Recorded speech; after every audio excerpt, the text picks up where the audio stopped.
Les mots d'amour. Ti amo. Et toi, c'est quoi tes langages J'ai tellement d'amour pour toi et pour tous les gens auxquels je tiens. Bien sûr que j'ai assez confiance en toi pour te confier mon chat. J'aime beaucoup trop me perdre dans tes yeux. Je t'aime tout autant que j'aime Tu veux un câlin? Je t'aime très très fort. J'aime t'écouter parler des choses que tu aimes, parce que si ça fait partie de toi, c'est important pour moi. Parce qu'en ce moment, le monde est ravagé par la haine et la désolation, parce que celles et ceux qui aiment, qui ont aimé et qui aimeront dans la forme qu'ils et elles auront décidé d'aimer, laissent une trace. Parlez-moi d'amour, un podcast réalisé par Nausicaa Gloris avec l'aide précieuse de Westrack Radio. Je m'appelle Charlie, j'ai 21 ans. Je m'appelle Juliette, j'ai 23 ans. Ma vision de l'amour, elle a énormément changé depuis que j'ai rencontré Juliette et surtout les dynamiques au sein d'une relation. Disons que avant, j'avais tendance à avoir une vision un peu de dépendance de l'amour. Je vivais pour aimer.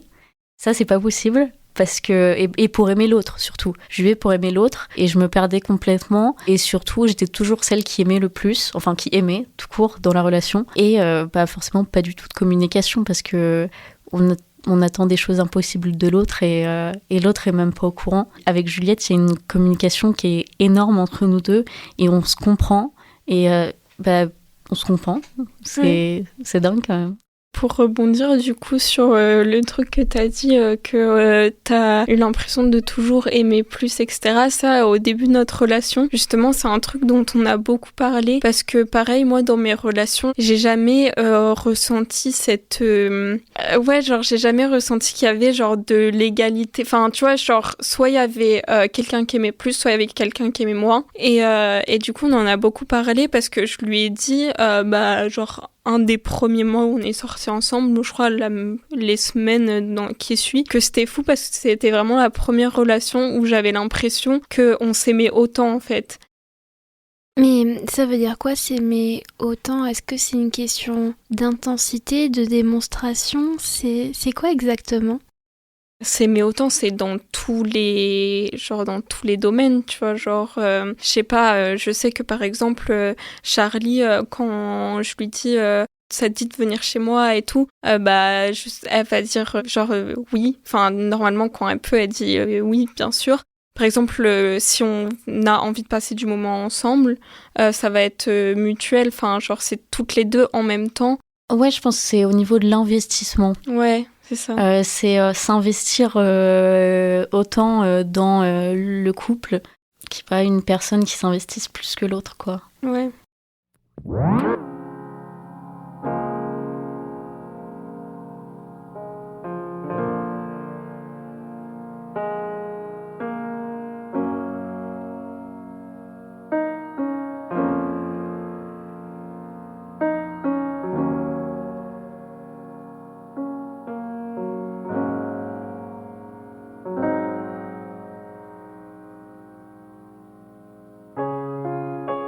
Why can't you just love me?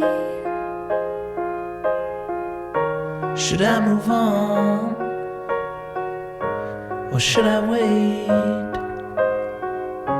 And how'd you get so high above me? I reach higher every day.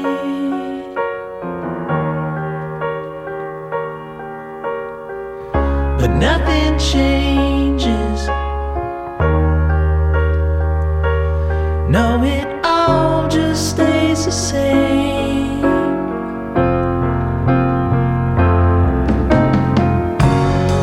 I can hardly breathe without you. There is no future I want to see without you. I just don't know who I would be without you. But there is nothing out there for me without you. Juliette, on avait eu une discussion une fois sur le fait d'être lesbienne dans une société hyper hétéronormée. et que des fois on se perdait en fait, alors qu'on sait que on préfère les femmes. Je pense que j'ai mis longtemps quand même à accepter le fait que j'étais plus attirée par les femmes. Aujourd'hui, j'ai pas envie de me dire comme que je suis lesbienne parce que je pense que la sexualité c'est un spectre et que même si je compte finir ma vie avec Charlie, vraiment, et que j'aurai toujours plus une attirance pour les femmes, j'ai pas envie de dire que je suis lesbienne forcément. Mais ouais, c'est vrai que j'ai mis du temps à accepter ça et du coup ça a impacté mes relations aussi. Mais là, de toute façon, il y aura toujours des avis. Je sais qu'il y a toujours des regards, etc. Mais je pense que je suis moins. Je m'en fiche un peu moins parce que je suis avec mon amoureuse. Et après, oui, de toute façon, quand t'es au collège, moi, je me souviens que toutes mes amies, elles avaient des amoureux. Du coup, je prenais le premier qui venait et j'étais en mode, ok, lui, ça va être mon amoureux. Et ça durait 2 secondes, mais c'était vraiment, j'avais aucune attirance pour cette personne. C'était juste, il était gentil ou drôle. Ah ok. Mais je pense que j'ai un peu évolué depuis, vu que j'ai laissé mon cœur décider. Et toi, Charlie ? Moi, disons que je me dis bisexuelle, mais ça a été plus facile. J'ai ma sœur qui était du coup ouvertement bi aussi quand j'étais petite, et ma sœur a 13 ans de plus que moi, du coup c'était mon modèle. Des fois je dis je suis déçue, j'ai pas pu faire un esclandre et dire oh là là, moi j'aime les filles. Et du coup par rapport à ce sujet-là, je suis plus sortie avec des garçons qu'avec des filles, malgré le fait que les filles m'intéressent plus, mais c'est juste que en fait en tant que femme, je trouve que on est tellement... et j'avais du mal à le réaliser ça quand j'étais plus jeune, j'ai 21 ans, mais quand même. On est faite dans la société pour plaire aux hommes, et du coup, vu que je voulais tout le temps aimer l'autre, je voulais tout le temps que les garçons me remarquent, et même quand je le dis là, j'ai l'impression que c'est négatif. Voilà, et du coup, c'était forcément plus facile, parce que c'était la normalité.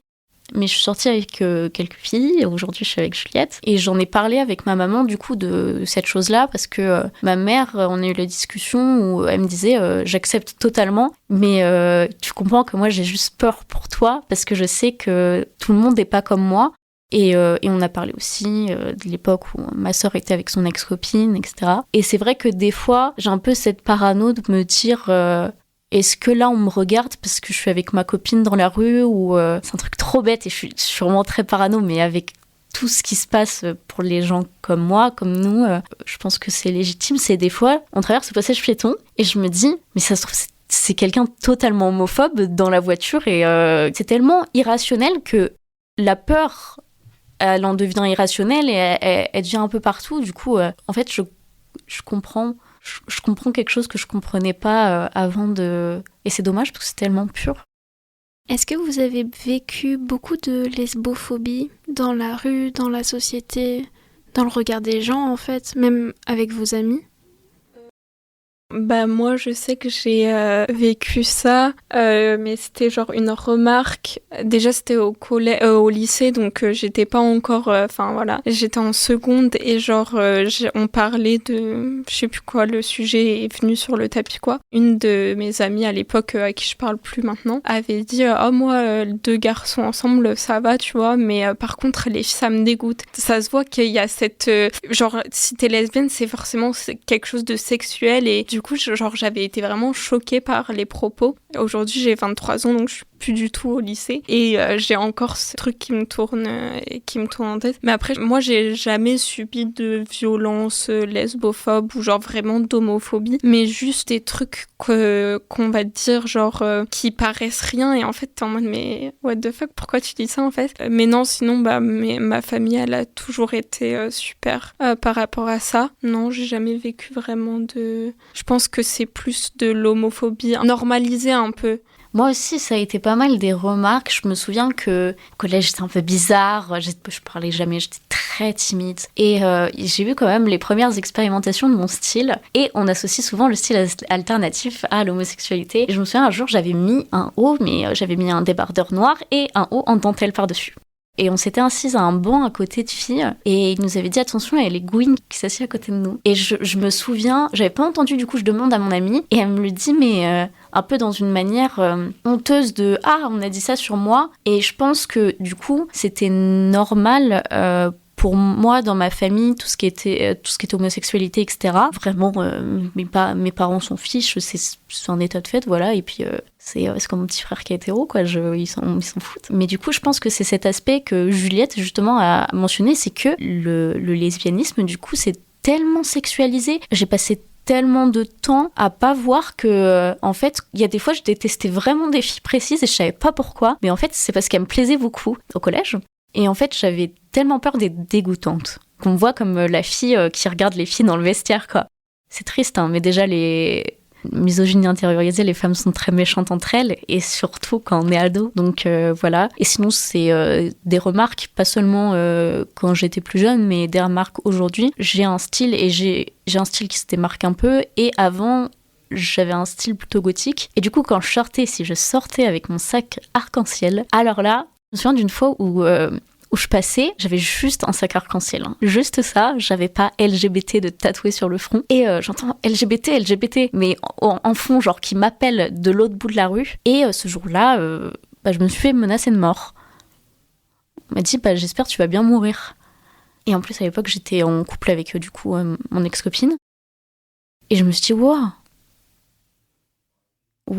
là, je suis juste là.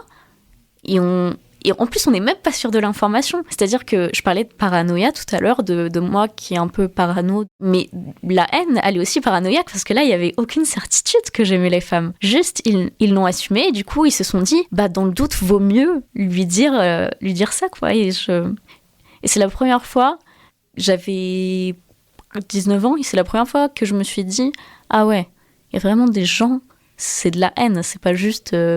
c'est dégoûtant, c'est inacceptable. Et là, je le mentionne parce que c'est vraiment un truc qui m'a marqué. Are you in love? Do you feel it in your stomach? Does it twist and turn and scream and burn and start to make you cry, but you like it? Don't want to let it slip away? Does it stretch into your throat until you don't know what to say? Does it hold you under its pillow in the night? It kills you with its passion and its endless beam of light. When you see yourself in the future frail and gray, who do you want beside you when you wake to start your day? Yeah, it's extreme. I know what you're gonna say. I'm being too dramatic, but this feeling feels this way. Are you in love? Do you feel it in your spine? Shaking, waking, tearing, breaking, taking its sweet time, but you want it. Yeah, you need it just to breathe. You're never sure of what trick it's pulling from its sleeve. If you said yes to all the things above, then yes, my friend, I'm sorry. It appears you are in love. Comme les films, le gay moins, mais t'as beaucoup de roms, t'as pas beaucoup de roms comme gay, mais t'en as encore moins des roms comme féminines. À chaque fois que c'est sur le lesbianisme, c'est obligatoirement un truc, une histoire miraculeuse et au début tout le monde est contre et à la fin ils vont ensemble et ils sont seuls contre tous. Mais est-ce qu'on peut avoir juste une histoire d'amour simple où tout le monde accepte, où il y a peut-être des homophobes, parce que ça existe, dans notre société, il y a des homophobes, il y en a toujours qui seront méchantes envers ces personnes-là et qui déverseront leur haine. Mais pourquoi nous, on n'a pas le droit à nos films de Noël lesbiens, clichés? Mais oui. C'est pas une honte, tu vois. Et surtout, j'ai l'impression que dès qu'il y a une rom-com qui est lesbienne ou des films, séries lesbiennes, c'est toujours centré sur à quel point c'est difficile et sur le lesbianisme. Est-ce que, c'est pas que je veux effacer, c'est juste que ça me rappelle une discussion que j'ai eue avec un proche qui me disait j'en ai marre, il y a trop de lesbiennes dans les séries maintenant, ils en mettent juste pour en mettre. Mais je lui ai fait, mais c'est le jour où tu remarqueras plus qu'il y en a, que justement il y en aura assez. Et même je lui ai dit, mais est-ce que tu t'es forcément un proche hétérosexuel, est-ce que toi quand t'étais petit ou maintenant tu t'es dit oh, j'en ai marre de voir que des hétéros dans les séries, etc. Et je sais que ça m'a beaucoup marqué. Mais après, mon proche se disait pas du tout homophobe ou quoi que ce soit. Mais après, je me souviens que du coup, je lui avais fait part de mon expérience, moi, de cette expérience où je m'étais fait menacer. Et bon, il y avait eu un peu un débat, etc. Et je me souviens qu'après, il y avait eu le fameux jour où Tom Holland a fait un film, je crois, ou une série où il jouait un personnage gay. Et là, mon proche était complètement, mais il était stressé. Il disait maintenant tout le monde va croire qu'il est gay, etc. Je te demande, oula, en fait, il y a un peu d'appréhension quand même sur le sujet. Je pense que ces gens-là voudraient qu'on soit une minorité et que la sexualité de base soit l'hétérosexualité et que du coup, nous, on soit un peu des sexualités diverses ou un truc qui arrive de temps en temps, déviant. Pas déviant dans le sens négatif, mais déviant dans le sens où il y a une route et puis nous, on choisit d'en prendre une différente. Et ça, c'est la différence. Je suis tellement d'accord avec vous deux. Lorsque je réfléchis à mon imaginaire lesbien, en fait, j'en ai pas, ou alors des trucs hyper négatifs, encore une fois, parce que même La vie d'Adèle, j'ai jamais vu ça. Non, j'ai jamais regardé. De toute façon, c'est la sexualisation du lesbianisme à son apogée, quoi, genre. Mais ça vient d'une bande dessinée qui s'appelle Le bleu est une couleur chaude. Et la bande dessinée est incroyable. Ah. Et moi, je recommande à tout le monde de pas regarder le film fait par un gros misogyne. Oui. Oui, et qui surtout fantasme. Je me souviens d'une conférence de presse où il y a Léa Seydoux qui pleure. Et je me dis, mais... Non, c'est problématique. Ouais. Sur bien des façons, et même quand puis tu même écoutes les actrices. Où moi, j'ai pas suivi particulièrement parce que je voulais un peu m'écarter du sujet parce que forcément, ça touche. Mais ouais, il y a eu des gros trucs là-dessus, genre... Enfin, voilà, quoi. Mais c'est vrai qu'il y a une sous-représentation de l'imaginaire en fait lesbien. Et moi j'ai des souvenirs de petite où je m'identifiais énormément aux héros masculins parce qu'ils tombaient amoureux des filles. Ils tombaient amoureux des filles. Et donc moi j'étais en mode mais alors par exemple j'avais un gros crush sur Megara dans Hercule, vous voyez le Disney. Et pour moi j'étais en mode si on joue à Hercule, c'est moi Hercule parce que comme ça je peux pécho Megara.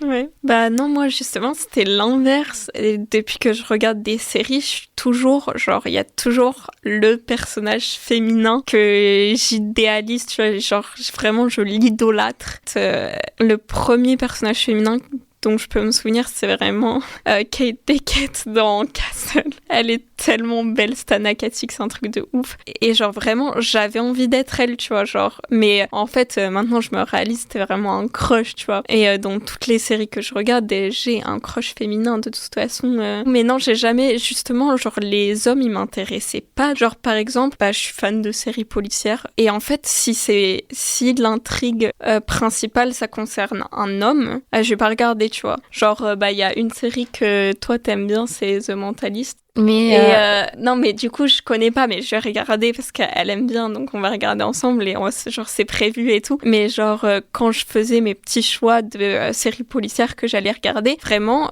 si si c'était sur un homme, j'étais en mode, ça dégage. Et genre, vraiment, c'était que des meufs Donc voilà, j'aurais peut-être dû réaliser peut-être un peu plus tôt que j'étais attirée par les filles, mais hétéronormativité et tout ça, genre. Et puis moi, contrairement à Charlie, c'est pas un truc dont on parlait beaucoup dans ma famille. Enfin, mes parents, ils ont rien contre, genre ils sont totalement ouverts et tout, maintenant que ils savent. Mais quand j'étais petite, il y avait pas du tout de sensibilisation sur les autres formes d'amour que l'hétérosexualité, quoi. Genre, je sais même pas pourquoi je savais que... Enfin, pour moi, il y avait pas... genre, c'était soit t'étais hétéro, soit t'étais hétéro. Ouais, moi, il y a eu cette discussion-là, justement, parce que ma sœur est sortie avec son ex-copine. J'avais, en fait, du coup, j'ai déjà dit, mais elle a 13 ans de plus que moi, et elle a 15 ans de plus que mon petit frère. Ma mère essayait absolument de nous sensibiliser, parce qu'elle voulait qu'on comprenne que, du coup, ma sœur et son ex-copine étaient en couple. Et je me souviens d'un jour où, en fait, moi, dans ma tête de petite fille, c'était quelque chose qui existait, mais qui était interdit, mais en même temps un peu autorisé. Ma mère nous disait, elle nous a expliqué le concept d'homosexualité, justement. Elle nous a dit, est-ce que vous voyez un couple homosexuel dans votre entourage? Mon frère était à 2 ans et demi moins que moi. Et du coup, c'était un peu pédagogique, etc. Et je sais pas, j'ai dû le sentir comme un piège, parce que moi, je faisais la sourde oreille, je faisais, non, pas du tout. Non. Genre, ouf. Et je me souviens avoir dit tout excitée à ma meilleure amie quand on était dans le car pour aller à la piscine en CM2. Et tu sais quoi, ma sœur, elle sort avec une fille. J'étais trop contente de le dire parce que pour moi, c'était un truc trop bien et qu'on n'avait pas le droit de dire. Et justement, moi, il y a eu une discussion sur ça. Et puis après, vu que je parle énormément avec ma mère quand j'ai fait mon coming out, parce que j'ai eu besoin de le faire, parce que j'étais trop fière. Voilà, c'est pour ça. C'est pas une question de j'avais peur qu'on m'accepte ou pas, c'était une question de... C'était tellement génial, quoi, que j'avais envie que mes proches, les plus proches, le sachent. Et du coup, on a tout le temps des discussions profondes avec ma mère. Du coup, on discute. Et même avec mon petit frère, du coup, qui est hétéro, qui me demandait mais comment tu l'as su, et pas du tout dans le jugement. Il était jeune à l'époque, peut-être début de collège. Il me demandait des questions vraiment par curiosité, parce que ça l'intéressait. Et du coup, oui, j'ai eu ces discussions-là, mais dans la bienveillance la plus totale. Et est-ce que ton frère a fait un coming out hétéro ? Alors, non.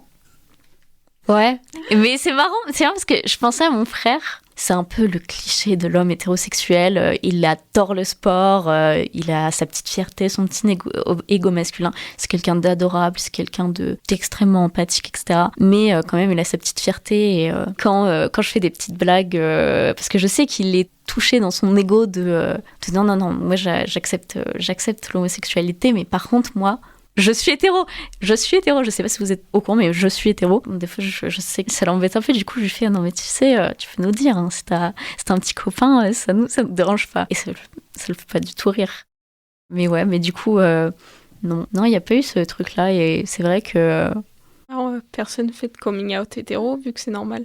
Enfin, c'est normalisé. Normé, ouais, normalisé. Et je sais que moi, justement, j'ai insisté pour dire que je le disais parce que j'étais fière, parce que je le disais pas, par exemple, comme ma sœur qui l'a annoncé, parce qu'elle avait peur de la réaction de mes parents. Et moi, non, je l'ai annoncé, et bah voilà, quoi, c'est bon, vas-y, on met la table, s'il te plaît. Ouais, moi, non, c'était... J'avais une ex... genre à distance et tout. Et du coup, mes parents, ils étaient pas au courant, parce que c'était de la distance. Et genre, quand elle venait chez moi, c'était ma pote, quoi. Genre, on s'embrassait pas devant mes parents, etc. Mais après, ils s'en sont doutés, quoi. Mais j'ai jamais eu besoin de faire de coming out. Genre, juste un moment, ils m'ont dit mais c'est ta copine, non ? J'ai dit n'importe quoi. Alors que, bah oui, c'était ma copine. Après, j'ai pas eu de relation pendant un moment. Puis de toute façon, à la fin de cette relation-là, mes parents, ils le savaient déjà. Du coup, après, c'était normal, genre... Vous avez beaucoup parlé en termes de sexualité, en fait. Vous avez dit les lesbiennes sont hyper sexualisées, vous parlez de bisexualité, etc. De lesbiennes dans le sens sexuel. Et au lieu de faire des coming out de bisexualité ou du fait qu'on aime les femmes sexuellement, en fait, on ne pourrait pas faire des coming out romantiques. Ouais. Genre, moi ce que j'aime c'est les femmes, et puis c'est tout, en fait, me pose pas de questions sur ce qui se passe dans ma culotte et dans nos culottes et dans nos lits. Puis il y a des fois le fait de devoir genre être le professeur de quelqu'un, genre apprendre sur la chose. Bah en fait non, enfin genre si t'as envie de renseignements, bah tu te cultives. Genre c'est pas parce que moi je suis lesbienne ou moi je suis ça et que je dois t'apprendre comment, pourquoi, depuis quand ça existe. Enfin depuis quand ça existe. Bah non, mais il y a des gens qui disent il y en a de plus en plus. Mais oui c'est ça, mais genre les mouvements féministes au travers de l'histoire et tout, ou lesbiens au travers de l'histoire, tu vois, genre non, genre va regarder sur internet, frère, ça dure 2 secondes. Mais ouais, je pense que le coming out, c'est un peu de la merde. Ouais, et puis il y a souvent de la curiosité qui est mal placée, pas toujours malsaine, mais c'est fou le nombre de fois où on m'a demandé, quand je sortais avec une fille, mais du coup c'est pareil avec un homme ou avec une femme, mais c'est comme si on m'avait demandé mais un truc mais tellement intime, mais bah clairement c'est je sais pas, ça te regarde pas. C'est comme si tu sors avec un autre homme et il fait alors il est meilleur ou moins bon au lit que l'ancien. Bah oui, genre. C'est la même chose, genre what the fuck. toute façon, toutes les expériences sont différentes, même si t'es hétéro, ton expérience... genre, il y a toujours cette comparaison à l'hétérosexualité, quoi. Genre, c'est un truc de dingue. Et puis même, moi, c'était pas forcément... je sais que j'ai des proches qui me l'ont demandé, cette question-là, mais pas forcément au niveau sexuel, au niveau amoureux. Je réponds que... Moi, personnellement, je vois une nette différence. C'est pas teinté de patriarcat quand je suis avec une femme.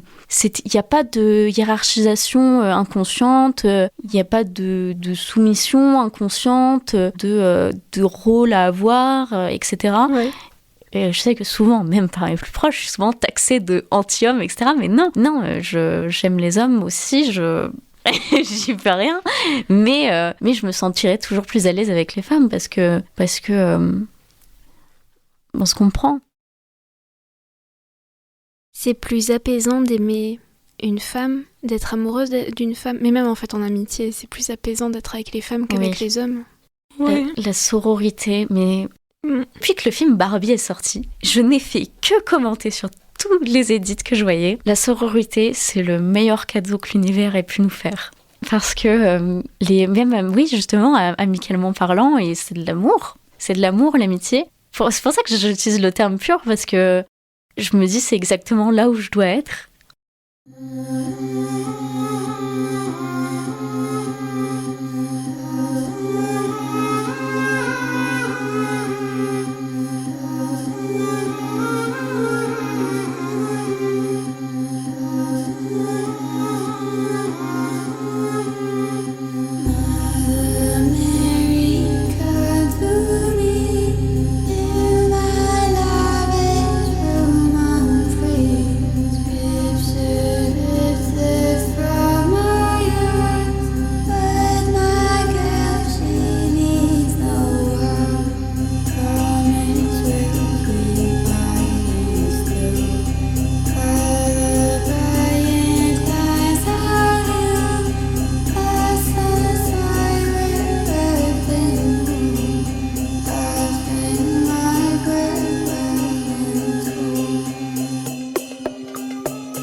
Est-ce que vous pourriez nous donner des recommandations, en fait, d'imaginaire lesbien ? Alors moi, il y a un truc que je recommande vraiment, c'est The Owl House. En gros, pour le coup, c'est un dessin animé et c'est sur Disney+.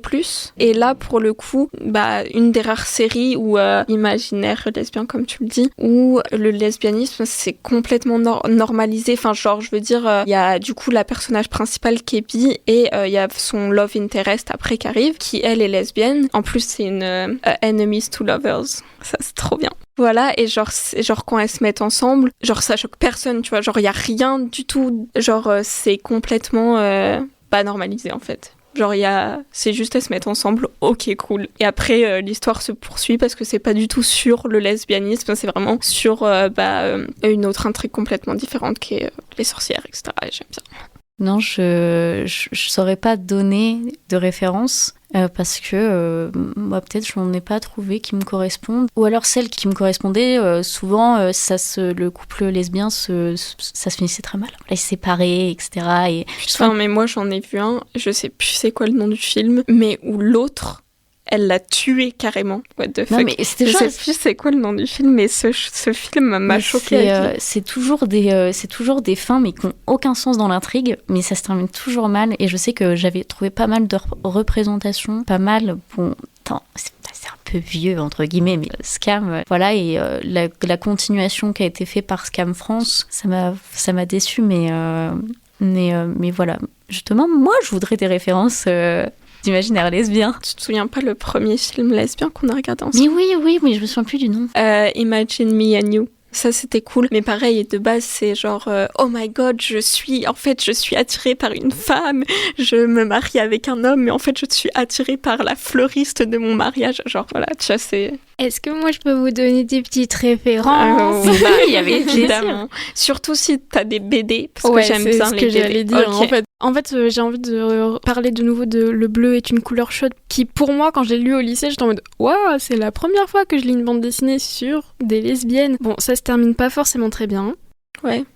Mais ça a le mérite de montrer une femme qui sort de l'hétérosexualité et se rend compte qu'elle est lesbienne et qui rencontre une femme. Je pense que là où on en est dans nos luttes, peut-être que c'est un peu dépassé, mais c'est toujours... Enfin, pour moi, ça a vraiment le goût de la tendresse de mes premiers émois amoureux lesbiens aussi, de me dire « Ah, ça m'a permis de me dire, je suis pas toute seule. » Ouais.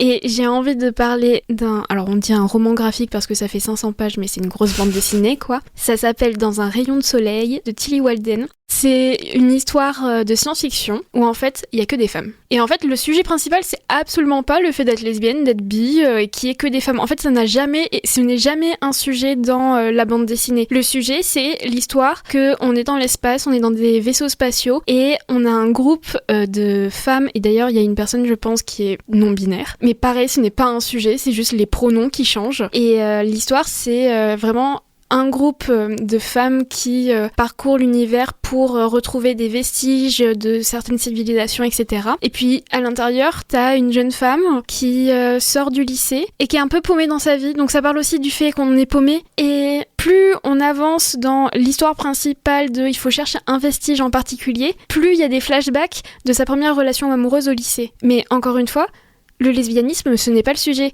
Ouais. Le sujet, c'est l'amour et la science-fiction. Je le conseille et je le reconseille à tout le monde, que tout le monde lise cette bande dessinée qui est incroyable, qui est super jolie, qui est hyper bien illustrée. Et encore une fois, le sujet, c'est pas « je tombe amoureuse d'une fille ». Le sujet, c'est « ouais, j'ai mon amoureuse, ouais, j'ai d'autres relations, ouais, il y a tout le monde qui est amoureuse de d'autres femmes ». Mais en fait, on s'en branle. Et même le fait qu'il n'y ait pas d'hommes, ça n'est jamais dit.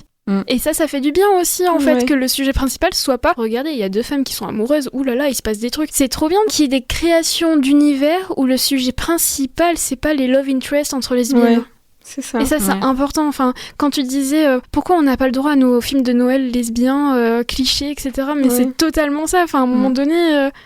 Ouais, parce que même le seul film lesbien qu'on ait, c'est avec Kristen Stewart et celui qui est sorti il y a 2 ans, je crois. Et puis encore une fois, c'était dans la gêne totale. Genre la meuf, elle avait pas fait son coming out, mais elle était en couple et puis ça a créé la discorde au jour de Noël, quoi. Genre ça, c'est pas un film de Noël. Enfin, si, il y a toujours un petit truc qui fait que machin va s'installer dans un petit village parce qu'il a eu des problèmes et il rencontre l'amour de sa vie. Mais là, c'était un gros truc, genre c'était pas un film de Noël pour moi, même si c'était cool d'avoir un peu de représentation. On n'a jamais genre la fille qui rencontre la femme de ses rêves et après il passe Noël avec toute la famille et tout, genre. Mais bon. Et qu'est-ce que vous pensez du film mais là je l'ai perdu, la jeune fille... Portrait de la... Ouais, qu'est-ce que vous pensez de la jeune fille en feu? Oui, c'est ça, c'est Portrait de la jeune fille en feu. Moi, Portrait de la jeune fille en feu. Moi, je l'ai adoré, honnêtement. Moi aussi.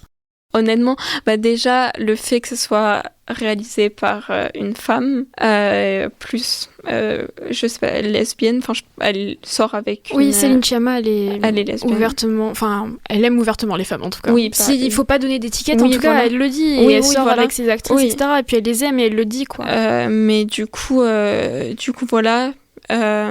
Déjà, voilà, le fait que ce soit vraiment une femme qui s'y connaît sur le sujet, donc qui n'a pas toutes ces représentations et tous ces stéréotypes, et surtout vraiment le truc le plus vu dans le cinéma où il y a des lesbiennes, c'est la sexualité, quoi. Genre, au bout d'un moment, c'est pas que ça, en fait. Genre, c'est pas que du sexe. Enfin, c'est même... je sais pas...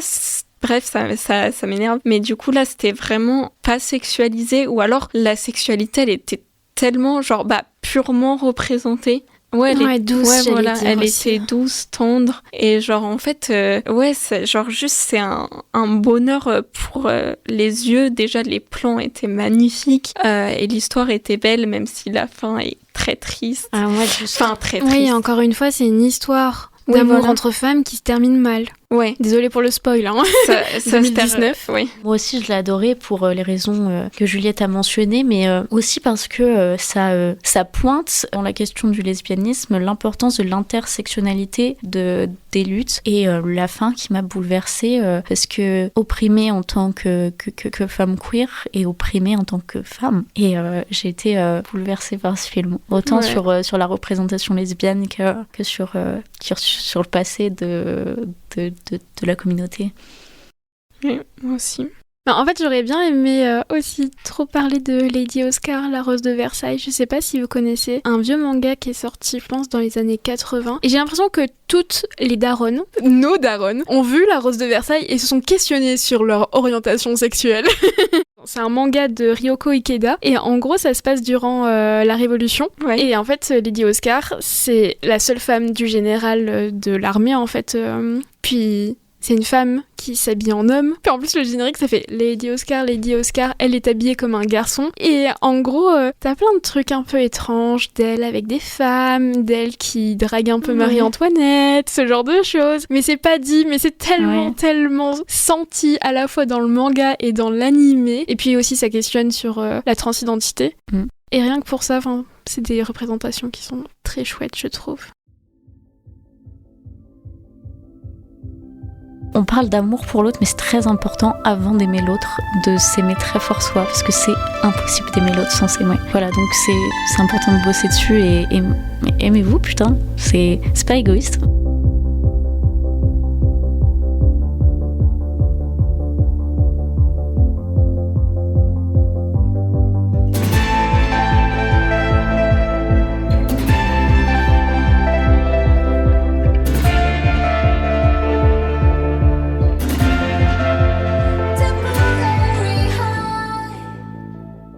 Vous venez d'écouter le 20e épisode du podcast Parlez-moi d'amour en compagnie de Juliette, 23 ans, étudiante, et Charlie, 21 ans, étudiante également. Toutes les chansons ont été choisies par mes invités. Vous avez donc pu écouter Cup Runners Over de Kiki Rockwell, A Temporary Height Version de Aurora, Are You in Love de The Regret et Without You de Tobias Chezo Jr. Si vous aussi vous voulez parler d'amour en ma compagnie, n'hésitez surtout pas à m'écrire à l'adresse nausicaa@west-track.com ou sur Instagram sur le compte Nausicaa Farnahom. Parlez-moi d'amour, un podcast de Nausicaa Gloris avec le soutien de West Track Radio.